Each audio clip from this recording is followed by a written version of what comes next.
Кам'янське знову зазнало болісної втрати. Захищаючи українську землю від російських загарбників 14 січня поблизу Запоріжжя загинув солдат Юрій Герасимов.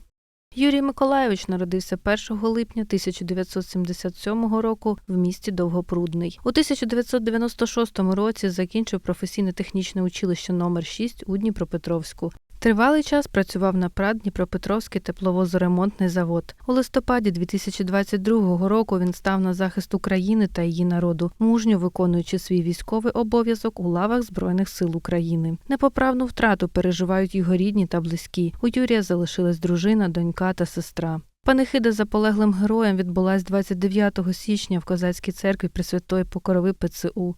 Поховали воїна на алеї Героїв кладовища по вулиці Весняній. Вічна пам'ять і слава герою!